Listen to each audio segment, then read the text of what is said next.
Thank you for taking your time out to speak with me. I'm going to try and shout over the compare, but really I just wanted to get your thoughts on the Wilder Fury fight. What did you make of the press conference yesterday? Well, I think they're like an old married couple. You know, they've been around each other so long, they're just like, honey, I can't believe you didn't put down the toilet seat again.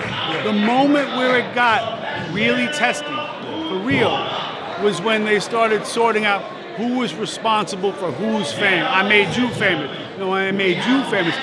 They were really heated then. And if you look at the history of the division, they need each other. The history of this division, going back a century, Dempsey, Tunney, is that if you want to be an epic champion, you need an epic opponent. Ali, Frazier, Bo Holyfield. You're not getting there by yourself. That's why Klitschko bored everyone to death. He didn't have a rival really until it was too late. And the history of the division is written in rematches, sequels, trilogies. Maybe this will become a trilogy, but that's why people are worked up about it. It's, I made you matter. No, I made you matter. The truth is, they made each other matter. I mean, like, just on that, it's like they used to say, it's all about having the right dance partner, right? That's what attracts the fans. This fight, heavily anticipated. I want to take you back to the first fight, though. Jack Reese, who was the referee, he made a comment saying that he thought that Wilder was winning the first 4 rounds of that fight. What do you make of that? As a Wilder was winning the first 4 rounds? 4 rounds, yeah. I didn't see it like that. Yeah.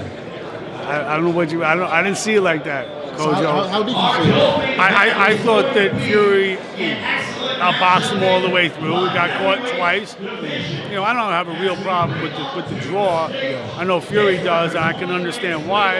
If you're counting rounds, yeah, pretty much won. I'm glad they're doing it again. I thought though that him getting up in the 12th round was maybe the single most dramatic moment I've seen.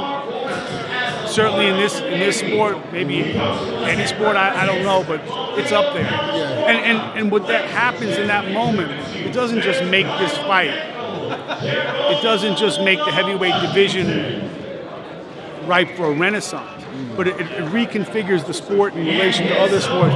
All of a sudden, boxing has a chance to be important again. Really important. Yeah, no, agreed. And it's a great rematch, heavily anticipated. From your perspective, though, what adjustments does Wilder need to do to make sure it's a concussive victory? We know he needs the knockout, but how does he go about that? He should do what his corner wants him to do. You know, Fury had 47 stitches above that right eye. Jab, jab, jab, jab, jab. Your left hand's will be closest to the right eye. Touch it, touch it, touch it. Even if you don't get there, if you notice what Wilder really works well for Wilder, he needs space, he needs distance. The jab creates your distance for your right hand. It also blinds your opponent. And then it can cut up that eye. So the most important strategic wrinkle for Wilder, jab. And obviously from Fury's... If not, he's just going to wait on this, you know. But I mean, we saw in the Ortiz rematch, actually waiting for just to land the right hand doesn't really go in Wilder's favour. Yes, he gets it, but he loses the whole fight until he lands that. But did you ever have the sense that he was really in trouble against Wilder, that it was inevitable that this guy at some point he's just going to crack him? I didn't have that sense with Fury the first time. He was really getting outboxed. Fury, on the other hand, is going to have to take a moment, whether he comes in or not and fights him the way he says he's going to fight him or not. At some point, he's going to have to hurt him. He can't just stay on the outside and pot shot, jab. He can't just apparently outbox him. He's going to have to hurt him. And that was going to be my next question. Fury's been saying he's coming in, second round knockout, a lot of bravado. Have you ever, from your memory, have you ever seen a heavyweight make such an adjustment in such a short space of time to get that type of style of victory? Yeah, rope-a-dope. Yeah. This would be blast the bomb. Ali made it up on the fly. Tyson would be doing it before the fight, telling him, this is what I'm going to do, and then doing it. It's antithetical. You don't expect the boxer to come out and be the brawler. But I think it's the good fundamentals. He can do it. Again, the safest place for Fury is inside. So it makes sense. I don't know if he's going to do it or not.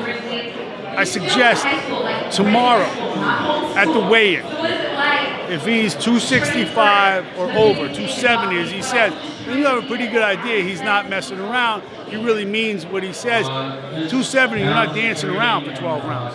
You're coming in for the kill. And also, he's not 50 pounds on Wilder he can lean on. That tires you out. Even on the first fight, that had its cause. So with Fury, Want me to tell him to shut up? Please, Yo, please. fella. but what you spoke about just then about Fury and the adjustments, in your mind, do you see it coming to pass that he will actually, on the bell, run that Wilder? Look, I asked him, I asked Sugar Hill, I asked Andy Lee. They all swear up and down. No, he's serious. He's coming to get him. But I think the single biggest indicator is look on the scale. If he's 265 or above, I think it's fair to assume that he's going to go after him. And you mentioned Sugar Hill, Andy Lee. What were your thoughts when you heard that Fury changed training from Ben Davison to Sugar Hill? Look, man, I love Ben. He was good to me. He was great to Tyson. I have utmost respect for him. It'd be nice if they stayed together. I don't think that was Tyson's intention to split it up. I think there was a money issue, as I've, reported before. But Sugar Hill and Andy, look, Andy knows his cousin well. Sugar Hill knows. They were together for a month. It was a really important month in the beginning of Tyson's career in June of 2010. And Kronk is about using fundamentals. Emmanuel Stewart, Sugar Hill from Kronk. And that's where Andy trained for many years. Andy lived there for 7 years. It's about using fundamentals to take the other guy out. Well, thank you very much for your time, man. I'm sure you're heavily excited for this rematch. Will we be able to get a prediction from you? No, get out of here. I can go either way on this. No, I'm not wedded to any prediction here. I'm sorry, I don't mean to disappoint you. Yeah, no worries. I thought. Coach, always a pleasure. Thank you very much, Mark. All the best. If I had something I really felt passionately about, I'd tell you. I can argue it either way, which is why it's going to be a good fight. Exciting. Mark, thank you very much. Enjoy the rest of the day. Take care. Thank you very much.